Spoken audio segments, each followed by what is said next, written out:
Wait for 1 minute, okay? Wait for 1 minute.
Okay, so now I'm going to share the screen. Okay, now I'm going to share the screen.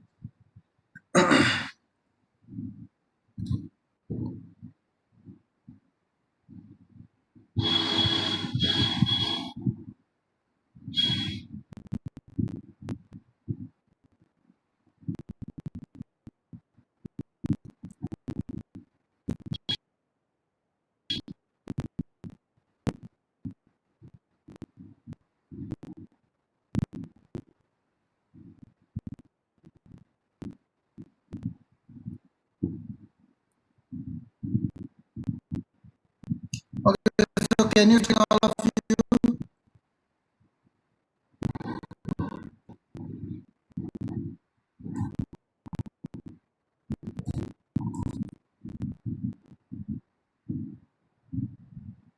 Can you see the screen, all of you?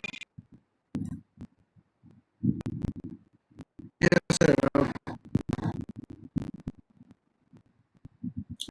Okay, so so let us take an example for understanding this topic. Okay, so we have a beam here. We have a simply supported beam AB.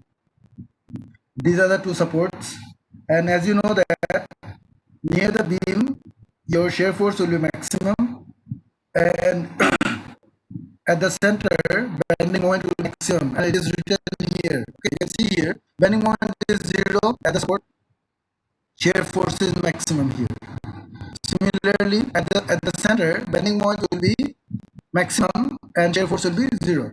Okay, so now what we will do, we will take three elements on the beam. Okay, one will be between the center and the support. The second element is at the center, and the third element will be at the support, just near the support. Okay, so now you can see here. Let us consider a small element one from the tensile zone of the beam. Okay, from the tensile zone. I hope all of you know which is your tensile zone, which is your compression zone. Okay, because why? Okay, so can anyone tell me why we are taking these elements in the tensile zone? Can anyone tell me that?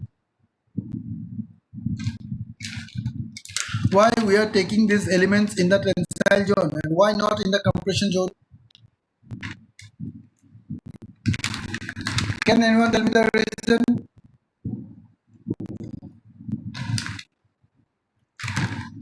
Anyone? Very simple reason. Can anyone tell me why we are taking these elements or taking these 3 points on the tensile zone only?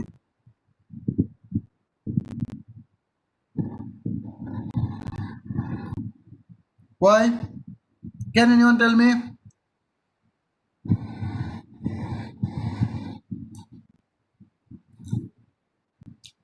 Sheila, can you tell me the answer? Can you tell me the reason?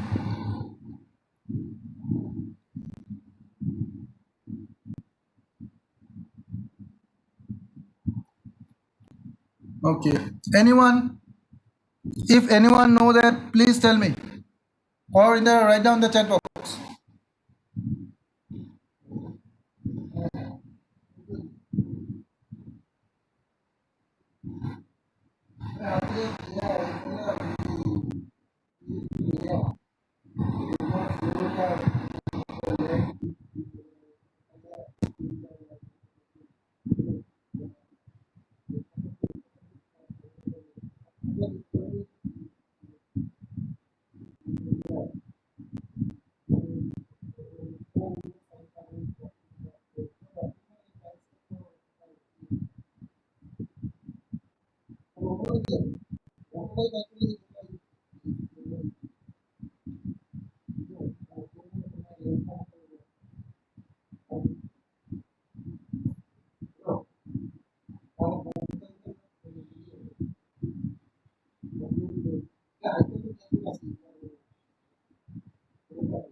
Okay, sorry everyone. I'm actually some of our faculties with come with me. We are very busy from last few days. Okay, in making the result sheet of this final semester, final year students. Okay, because of that, on Monday also I couldn't take the class. Okay, so okay, so no sir, no reason. No. Okay, so all of you, please, whenever I ask you something, it is not that I am asking a very hard question. All are very simple things. Only you have to think a little bit.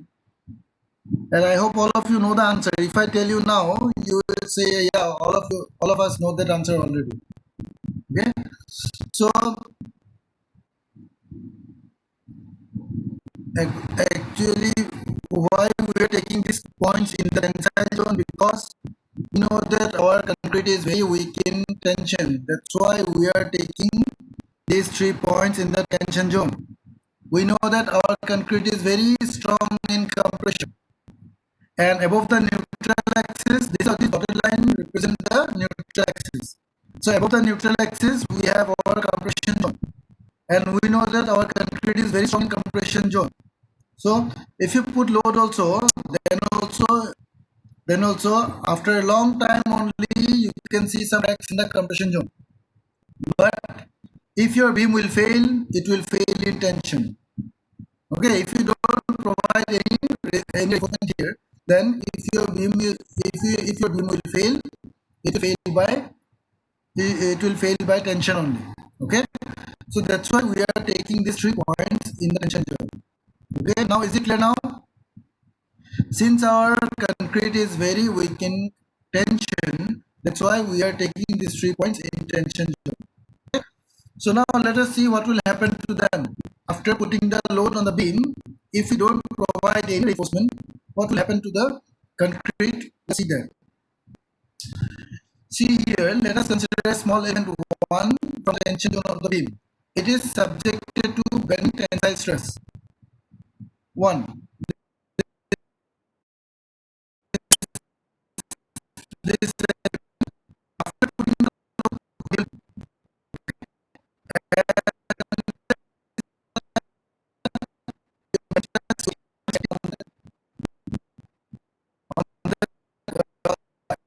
will be tensile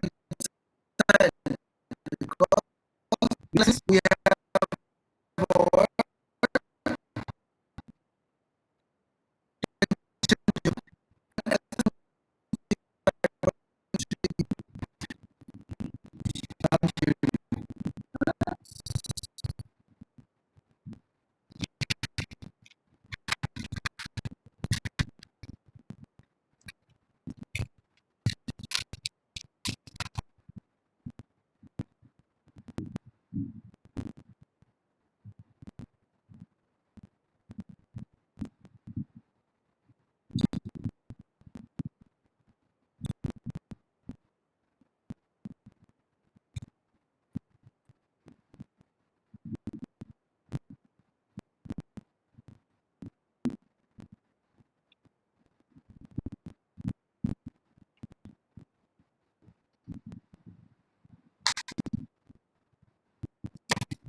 my voice.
Can you hear my voice now?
Can anyone hear my voice?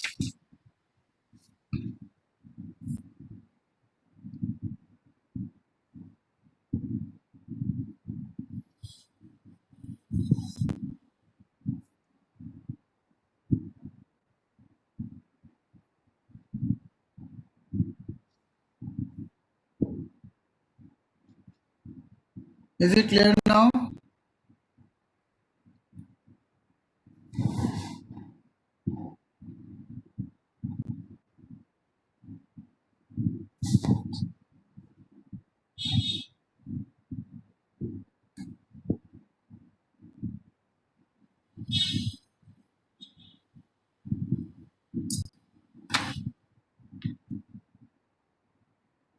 Okay, so okay, I will show you at which at point 3 and at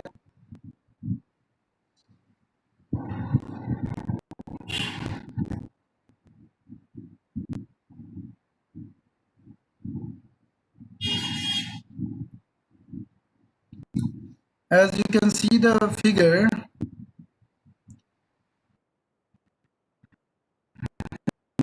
near the sort of body cracks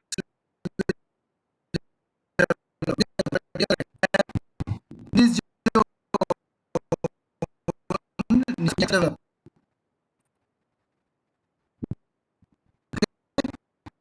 endurance initially it comes straight, then it becomes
Hello, can you hear my voice now?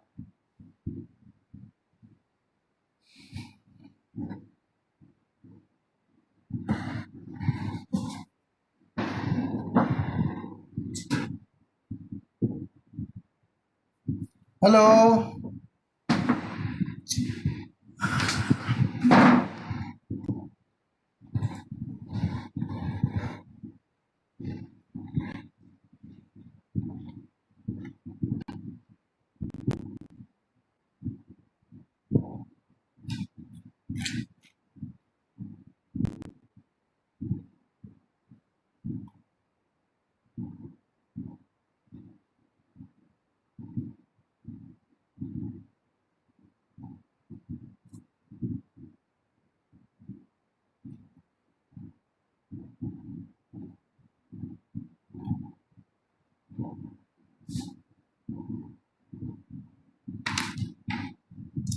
Okay, so you can see in the figure near the center of the support because of shear force, the cracks will be diagonal. At the center, since the bending moment is maximum and shear force is zero, your cracks will be vertical. And between the center and the support, you can see initially initial portion is straight and then it is diagonal. That means these are the pattern of the crack. Okay. At the center, your cracks will be vertical. At the support, your cracks will be diagonal, and at the between the center and the support, your cracks will be, you can see here, in between the supports and midspan, the cracks inclination may vary from 45 to 90 degree. Okay, initially it becomes for initially it will be straight, then it becomes diagonal. Okay, at or near the midspan, the cracks will be vertical. This is at or near the support, the cracks will be inclined at 45 degree or diagonal cracks, and in between them your cracks will be inclined, but inclination will be less, from 45 degree to 90 degree. So this crack we have to provide some shear reinforcement. Okay, so now we can provide shear reinforcement in three types. We can provide vertical stirrups, we can provide bent up bars along with stirrups, and also we can provide only inclined stirrups. So these are the three ways by which we, after providing reinforcement, we can resist this cracks. Okay, resist the formation of these cracks. Okay, so the figure of the vertical stirrups are like this: single leg stirrup. I think all of you have seen this. This is the two leg stirrup. This is your four leg stirrup. These are the reinforcement. One, this is one reinforcement, this is one reinforcement, this is one reinforcement, this is one, this is one, this is one. That means in a column, if we have 6 bars, then you can see from this 4 you will have one stirrup, then again from here to here again it will be binded by again stirrup, so it will be 4 legged. So can anyone tell me how it is 4 legged? This is one leg, this is one leg, 2 leg, this is one leg, this is one leg, this is our 4 leg. Okay, here this is one leg, this is one leg, this is 2 leg. So now this is in this case we have 6 leg stirrup. How it will be 6 leg? How it will be 6 leg? Can anyone tell me how it will be 6 leg?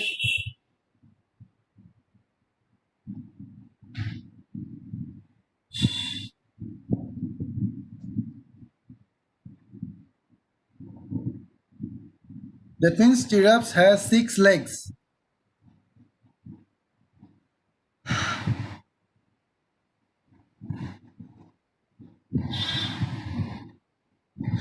Sir, Oh yes.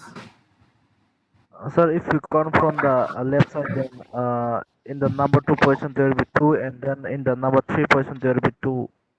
Yeah. Okay. Good. Okay. So you can. Okay. Good.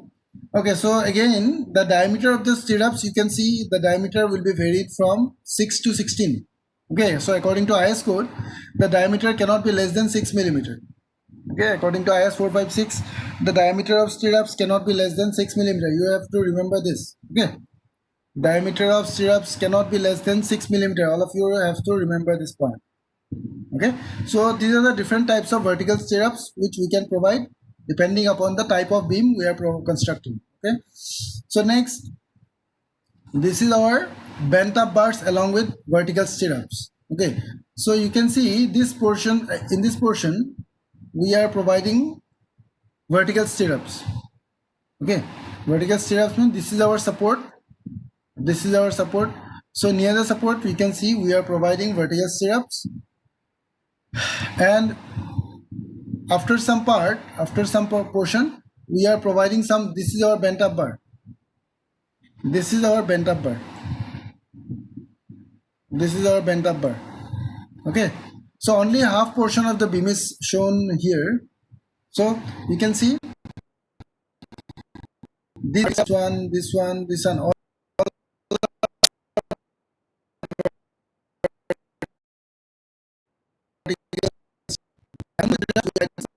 bent up bar.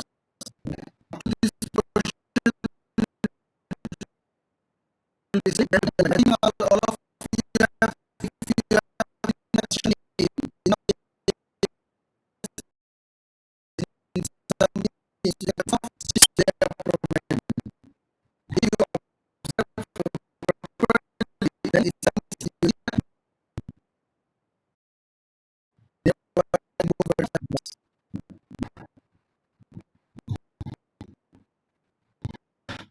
okay. Okay, so now inclined if you provide only inclined stirrups, then all the stirrups will be inclined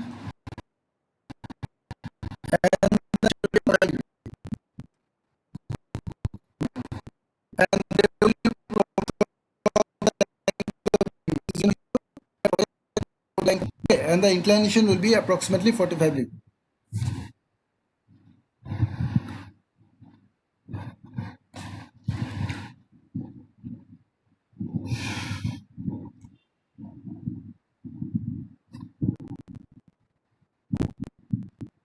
Can you hear my voice now? Is it clear or is it not?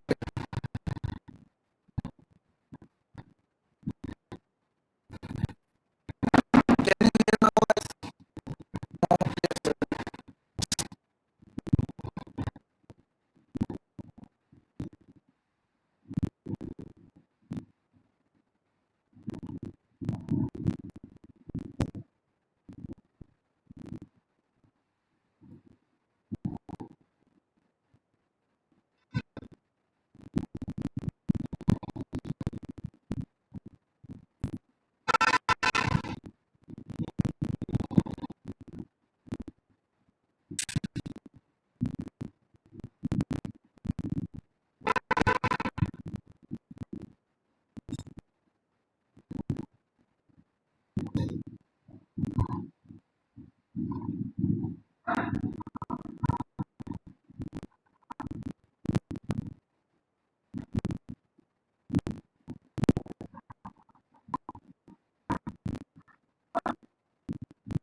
Which center open we can continue the class. Okay, so I am ending the class now.